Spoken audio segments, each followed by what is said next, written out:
et tu te dis, à cause de ce que j'ai vécu, je crois que Dieu ne me connaît pas, Dieu ne m'aime pas, ma vie est finie, ta vie n'est pas finie.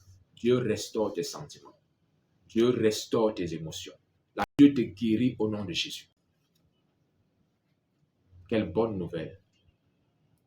Ce serait tellement merveilleux si toi-même tu découvrais ce pourquoi Dieu t'a épargné. Bonsoir et bienvenue à l'actualité du ciel. Aujourd'hui, nous terminons la première semaine d'enseignement. Celle-ci visait clairement à nous montrer que depuis l'Ancien Testament jusqu'au Nouveau Testament, la grâce est omniprésente. Et ce jour, je vais venir avec 2 exemples dans le Nouveau Testament, après avoir parcouru un certain nombre d'exemples, particulièrement dans le livre de Genèse. Et aujourd'hui, la Bible nous renseigne sur l'histoire de la femme qui a été prise en flagrant délit d'adultère. C'est une histoire qui est pleine d'enseignements pour le salut, pour la grâce, pour la faveur. Et dans cette histoire, nous nous rendons compte d'une chose, c'est que sans la grâce de Dieu, personne ne peut être épargné. Parce que chacun d'entre nous, d'une manière ou d'une autre, a été fautif vis-à-vis du standard de Dieu, vis-à-vis même du standard des hommes. Mais cependant, on ne s'est pas toujours fait condamner. C'est la grâce et la faveur. Et maintenant, lorsque Deutéronome chapitre 22, le verset 22, il est écrit, « Si l'on trouve un homme couché avec une femme mariée, ils mourront tous deux. L'homme qui aura couché avec la femme et la femme aussi. Tu ôteras ainsi le mal du milieu d'Israël. » La loi, elle est claire.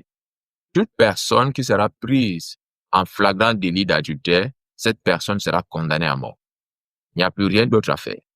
Mais voici donc une histoire qui peut être la tienne. Peut-être que tu n'as pas encore été pris, mais Dieu te connaît. Peut-être que tu as été pris et tu es rejeté par la société, tu es rejeté par ton assemblée, tu es rejeté par les hommes à cause d'une faute, fut-elle grave. Dieu te fait comprendre aujourd'hui. Sans la grâce, il n'est pas possible de prétendre à un héritage avec Dieu. Il n'est pas possible de prétendre au repos avec Dieu. Seule la grâce donne le repos. La Bible nous relate dans l'histoire de cette femme qui a été prise en flagrant délit d'adultère. La première remarque, c'est que la femme a été prise en flagrant délit d'adultère seule, ce qui est impossible. Quoique les femmes soient capables de faire plusieurs choses en même temps, elles ne peuvent pas commettre l'adultère seules. Pour y arriver, il faut qu'elles soient accompagnées. Mais ici, on se rend clairement compte que cette histoire, non pas qu'elle soit fausse, mais elle avait un piège. Elle avait un piège. Un piège pour Jésus.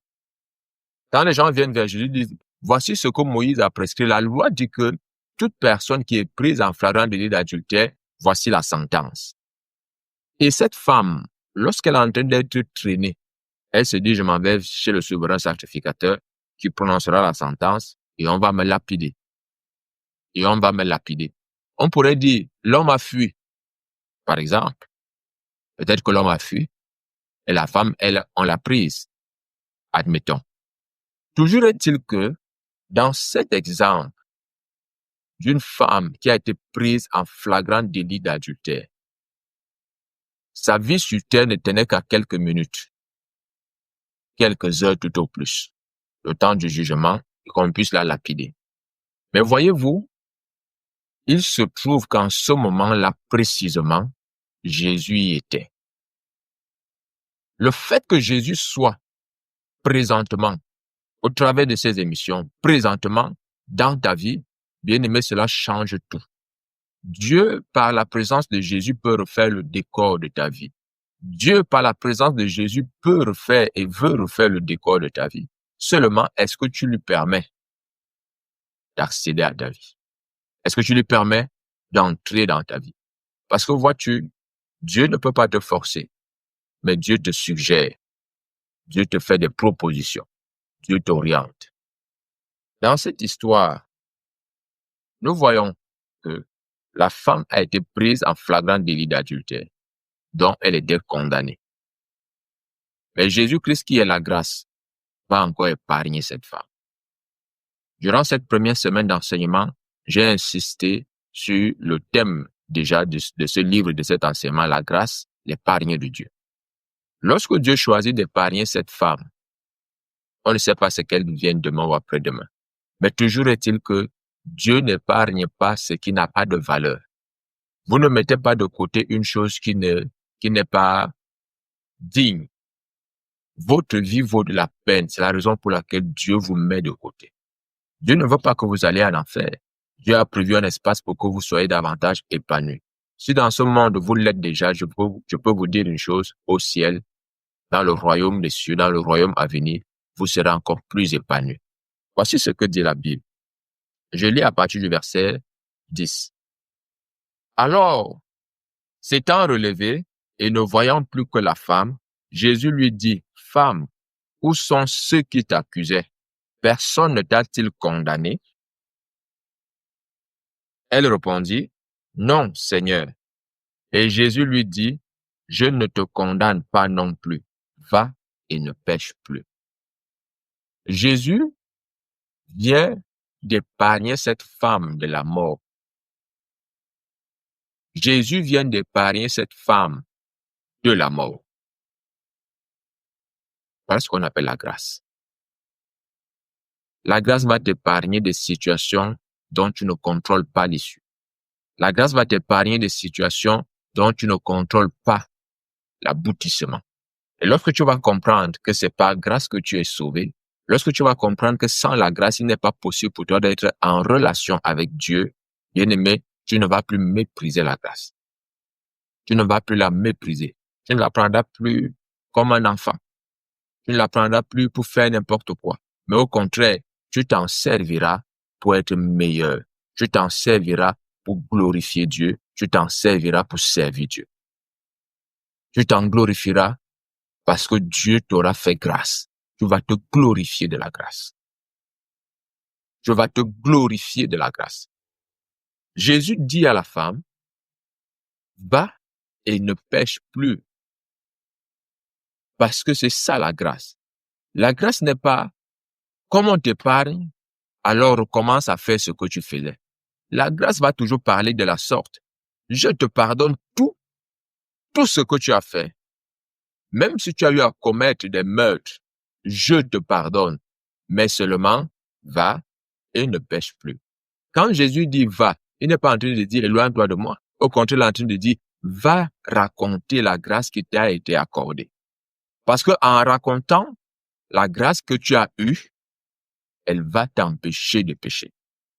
Mais si tu te tais après avoir obtenu grâce, tu t'exposes encore à recommencer à faire ce que tu faisais hier.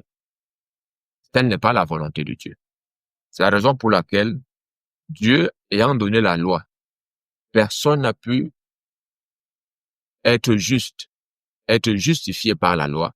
Alors, Dieu a envoyé la grâce. Et nous constatons aujourd'hui que de plus en plus de personnes sont justes par la grâce. Depuis l'Ancien Testament jusqu'à aujourd'hui où la grâce est surabondante, la grâce change les gens. La grâce transforme les vies. Le message de l'amour de Dieu est le message le plus puissant qui puisse exister. Peu importe les noms que les gens vous ont donnés dans votre quartier. Cette femme, on peut l'avoir connue comme une femme adultère. Et je vais te dire une chose.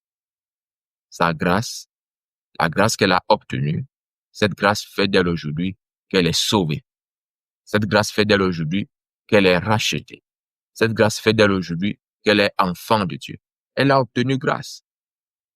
Elle a obtenu grâce. Et cette grâce est aussi à ta disposition. Tu peux obtenir grâce. Tu peux obtenir grâce. Cette histoire nous renseigne sur le fait que de l'Ancien Testament au Nouveau Testament, on n'est sauvé que par grâce. Nous ne sommes sauvés que par grâce. Nous ne sommes sauvés que par grâce. Maintenant, la grâce, Jésus dit au verset 12. Jésus leur parla de nouveau et dit, « Je suis la lumière du monde. Celui qui me suit ne marchera pas dans les ténèbres, mais il aura la lumière de la vie. » Je suis la lumière du monde. Celui qui me suit ne marchera pas dans les ténèbres, mais il aura la lumière du monde. Mais Jésus a dit à la femme, « Va et ne pêche plus. » Mais il dit, celui qui me suit ne marche plus dans les ténèbres. Est-ce que la femme, lorsqu'elle part sans Christ? Non, parce que Jésus est la grâce. Lorsque la grâce t'est accordée, elle t'accompagne. Lorsque la grâce t'est accordée, elle t'introduit dans la véritable lumière. Lorsque la grâce t'est accordée, elle te donne accès au plein potentiel du royaume des cieux. À partir de cet instant, tu commences à marcher dans la lumière. Tu commences à avancer dans la lumière. Si vous ne parlez pas de la grâce, si vous n'annoncez pas la grâce, en réalité, vous êtes en train de nier ce qu'est la grâce. Vous voulez mériter, c'est la raison pour laquelle vous ne parlez pas de la grâce. Mais quiconque parle de la grâce qu'il a obtenue ou qu'elle a obtenue, c'est une personne qui réaffirme que son salut, ses avoirs, tout ce qu'elle est, n'est que le résultat de la grâce de Dieu. N'est que le résultat de la grâce de Dieu. Rien ne peut activer un homme comme la grâce. Rien du tout. Lorsque la grâce vous atteint, elle vous actionne, elle vous active. Si vous étiez nonchalant, si vous étiez en train de dormir même spirituellement, lorsque la grâce vous est accordée, votre esprit va se réveiller. Lorsque la grâce vous est accordée, votre esprit va se réveiller et vous allez honorer Dieu. Vous ne pouvez pas servir Dieu sans Dieu. Vous ne pouvez pas honorer Dieu sans Dieu. Vous avez besoin qu'il soit là. Vous avez besoin qu'il soit là. Et cette histoire peut ressembler à la tienne. Peut-être qu'aujourd'hui, tu as baissé les mains, tu avais un ministère, Dieu t'avait appelé dans sa vie à prêcher la parole de Dieu, à guérir les malades. Mais suite à certaines erreurs, tu t'es relâché. Les gens t'ont rejeté. Et par tes erreurs, certains ont estimé même qu'ils devaient t'exclure de la grâce du ministère que Dieu t'avait donné. Je vais te dire aujourd'hui, Pierre a renié Jésus. Or, Jésus avait dit, j'aimerais que nous lisions dans le livre de Matthieu chapitre 10. Matthieu 10, verset 32 à 33, il est écrit. C'est pourquoi, quiconque se déclarera publiquement pour moi, je me déclarerai moi aussi pour lui, devant mon Père qui est dans les cieux. Mais quiconque me reniera devant les hommes, je le renierai aussi devant mon Père qui est dans les cieux. Lorsque Jésus fait cette déclaration, Pierre fait déjà partie de ses disciples. Donc Pierre a entendu, Pierre le sait. Lorsque Jésus fait cette déclaration, Satan le sait aussi. Et il sait que tout ce que Dieu dit, Dieu l'accomplit. La grâce est l'exclusivité du chef d'État. La grâce est l'exclusivité du roi. Quoique le roi ait donné des lois, il n'en demeure pas moins que ce dernier dispose de la grâce à sa guise. Et il donne la grâce à qui il veut. Il fait grâce à qui il veut. C'est pour vous dire quoi? Toi qui as baissé les bras dans le ministère parce que tu as commis quelques erreurs et tu te relâches. Je veux que tu te relèves ce jour. Je veux que tu relèves ta tête et que tu saches que Dieu ne t'a pas retiré la faveur. Dieu ne t'a pas abandonné. Seulement, lève-toi, ne pêche plus et annonce le royaume des cieux. Annonce la grâce que Dieu te donne. Annonce le privilège que Dieu te fait. Annonce la grâce de Dieu. Voici ce qui se passe. Pierre est au courant de cette parole, que celui qui va renier Jésus, Jésus va le renier. Pierre le sait. Et tu le sais d'ailleurs. Et tu le sais aussi. Mais cependant, quand nous allons étudier dans le livre de Luc 21, on va se rendre compte d'une histoire, celle du reniement de Pierre. Mais avant que Pierre ne renie Jésus, écoutez bien ce que Jésus va dire. Luc chapitre 22, à partir du verset 31, il est écrit. Le Seigneur dit, Simon, Simon, Satan vous a réclamé pour vous cribler comme le froment. Mais j'ai prié pour toi, afin que ta foi ne défaille point. Et toi, quand tu seras revenu, affermis tes frères. Seigneur, lui dit Pierre, je suis prêt à aller avec toi et en prison et à la mort. Et Jésus dit, Pierre, je te le dis, le coq ne chantera pas aujourd'hui que tu n'aies nié 3 fois de me connaître. Jésus vient d'affirmer à Pierre qu'il va le renier. Mais Jésus annonce en même temps à Pierre, je t'ai épargné les conséquences de ton reniement. Lorsque tu renies Jésus, il accomplit ce qu'il a dit. Mais cependant, la grâce étant disponible, Jésus prie pour tous ceux qui sont faibles. Jésus prie pour tous ceux qui sont faibles, qui le renient soit par leurs actes, soit par leurs paroles. Jésus prie encore aujourd'hui pour vous, pour que votre foi ne défaille point.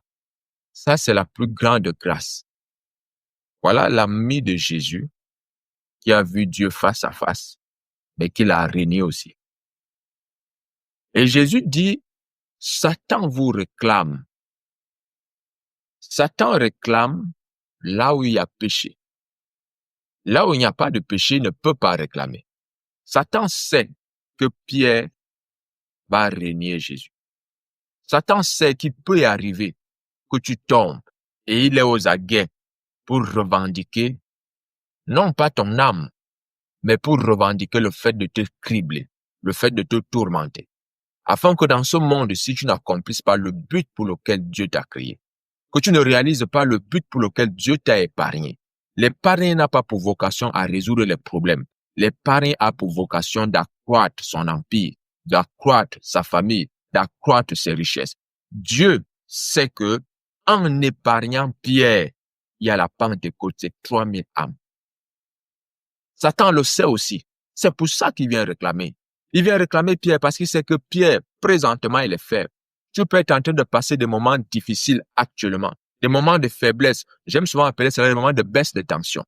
La tension, le courant ne se coupe pas définitivement, mais il y a une baisse de tension où tu peux te relâcher dans ta prière, tu peux te relâcher dans la lecture de la Bible. Et c'est des moments où tu te sens faible, vulnérable. Ça ne veut pas dire que Dieu t'a rejeté. Ça ne veut pas dire que Dieu t'a dépouillé de son sacerdoce.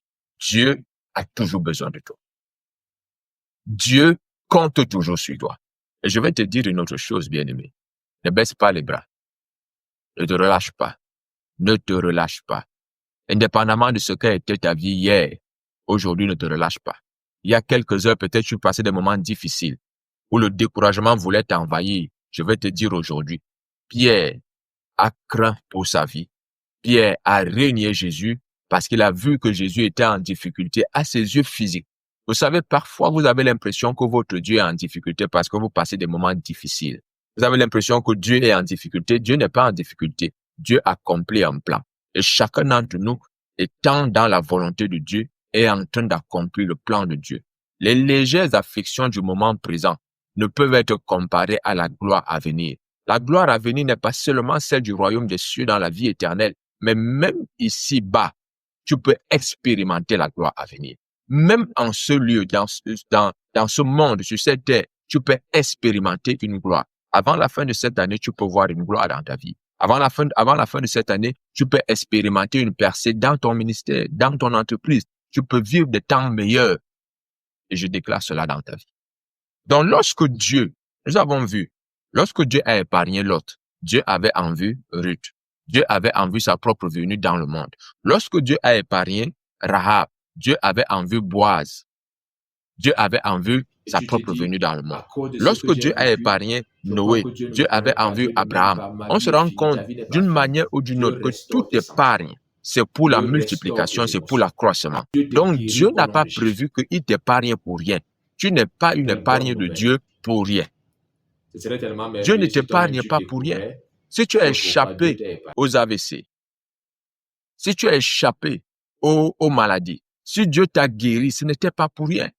C'est parce que tu es arrivé là où Dieu voudrait que tu sois.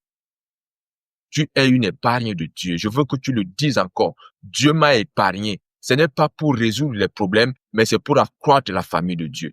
Tous ceux qui pensent qu'ils sont une épargne pour résoudre les problèmes, ils seront focalisés sur les problèmes dans leur vie. Ils seront focalisés sur les problèmes autour d'eux. Mais si vous êtes là pour accroître la famille de Dieu, vous deviendrez la solution. Vous deviendrez la solution. Et vous trouverez la solution partout autour de vous. Et vous allez étendre la famille de Dieu.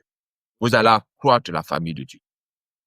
Et si Pierre n'a pas encore renié Jésus, mais Jésus sait que Pierre va le renier. Et par ce reniement, Jésus sait que Satan est en train de réclamer Pierre. Satan est en train de réclamer Pierre.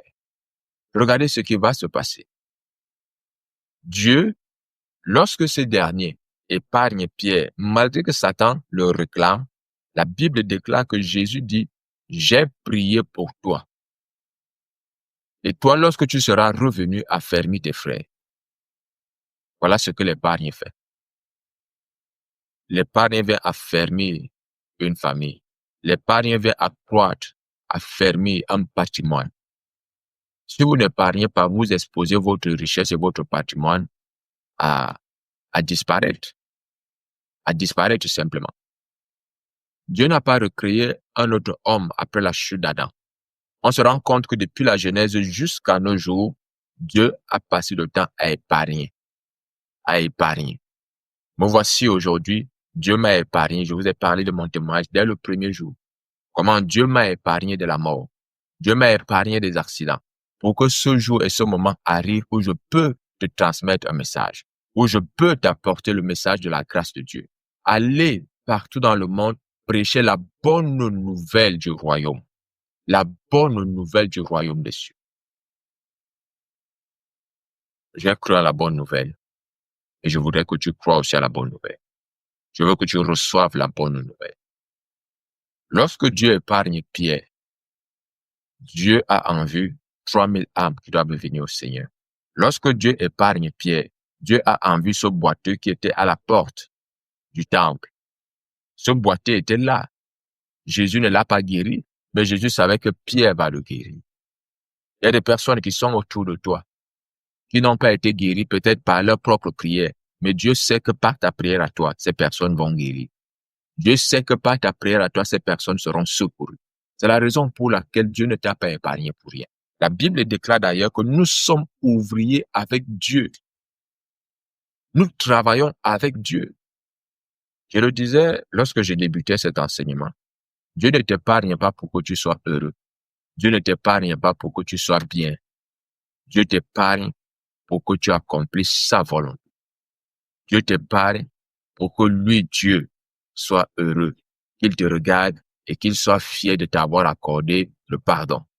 Et qu'il se réjouisse de ce que la grâce que tu as obtenue s'est accrue, s'est multipliée dans ta vie, parce que tu as pu la répandre autour de toi. Lorsque Jésus dit à la femme, va et ne pêche plus, mais le verset qui suit, Jésus dit, celui qui me suit ne marche plus dans les ténèbres, mais il marche dans la lumière de la vie. Mais il dit à la femme, va et ne pêche plus. Il dit à la femme, si tu ne veux plus pécher, va raconter la grâce qui t'a été accordée. Va parler de la grâce que tu as reçue. Va raconter la faveur que tu as reçue alors que tu étais à l'article de la mort. Certaines personnes estiment que pour parler de Dieu, ils doivent d'abord aller faire des écoles théologiques. C'est pas vrai.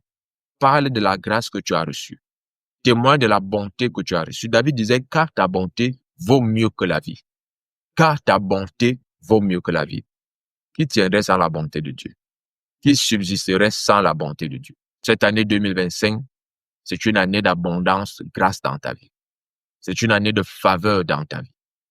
Dieu t'aime. On se rend donc compte que durant la Genèse, durant la loi, les prophètes, et aujourd'hui, où nous sommes sous cette dispensation de la grâce, je vais vous dire une chose. Seule la grâce a toujours sauvé. Seule la grâce a toujours sauvé les hommes. La grâce de Dieu. Et je vais donc t'inviter, bien-aimé, aujourd'hui encore à recevoir la grâce. Nous allons terminer cet enseignement d'aujourd'hui en lisant dans l'Apocalypse. Le dernier chapitre de la Bible, Apocalypse. Apocalypse 22, le verset 17, il est écrit. Et l'Esprit et l'épouse disent, viens. Et que celui qui entende dise, viens. Et que celui qui a soif vienne. Et que celui qui a soif vienne. Que celui qui veut prendre de l'eau de la vie gratuitement. Si tu veux, prends de l'eau de la vie gratuitement. gratuitement. Nous connaissons tout ce qui est dit dans l'Apocalypse, mais on se rend compte, au dernier chapitre, Dieu est en train de nous dire, l'Église, qui est l'épouse, et le Saint-Esprit disent, viens Seigneur, nous voulons que tu reviennes. Nous avons hâte d'être avec toi et de partager ton royaume, ce pour l'éternité. Et il dit que celui qui entend dise, viens. Je veux que toi qui entends la parole de Dieu aujourd'hui, que tu dises à Dieu, viens dans mon cœur, viens dans ma vie. Je te reçois maintenant, je crois en toi, Jésus-Christ. Et il dit par la suite que celui qui a soif, maintenant que lui, il vienne. Que celui qui a soif, qu'il vienne. Que celui qui veut prenne de l'eau de la vie gratuitement. Si tu ne veux pas, ne prends pas. Mais je t'invite à prendre de l'eau de la vie gratuitement. La grâce est gratuite. La grâce de Dieu est gratuite et elle est encore disponible pour toi. Aujourd'hui, tu peux recevoir la vie. Aujourd'hui, tu peux décider d'accepter Jésus dans ta vie. Aujourd'hui, tu peux dire, Seigneur, je crois que tu es venu dans ce monde-ci et tu as souffert la croix et tu es ressuscité pour que j'ai une place à tes côtés. Je crois en toi, Seigneur Jésus, et je confesse de ma bouche que tu es mon Dieu et que tu es mon Sauveur. En le disant, tu reçois le Saint-Esprit. En le disant, tu acceptes que Dieu devienne ton maître. Le dernier verset de la Bible, le verset 21, il dit que la grâce du Seigneur Jésus soit avec tous. Que la grâce du Seigneur Jésus soit avec tous. Je prie donc pour toi aujourd'hui. De la même manière que la grâce du Seigneur Jésus a été avec cette femme qui a été prise en flagrant délit d'adultère. De la même manière que la grâce du Seigneur Jésus a été sur Pierre. De la même manière que la grâce du Seigneur Jésus a été sur Paul. Je prie que cette grâce descende sur toi. Je prie que cette grâce soit avec toi. Que tu reçoives aujourd'hui la grâce de croire, la grâce de naître de nouveau, la grâce d'accepter Jésus. Que l'Éternel te bénisse et qu'il te garde. Que Dieu véritablement dispose ton cœur et qu'il le tourne vers lui. Retrouvons-nous à demain. Free audio post-production by alphonic.com.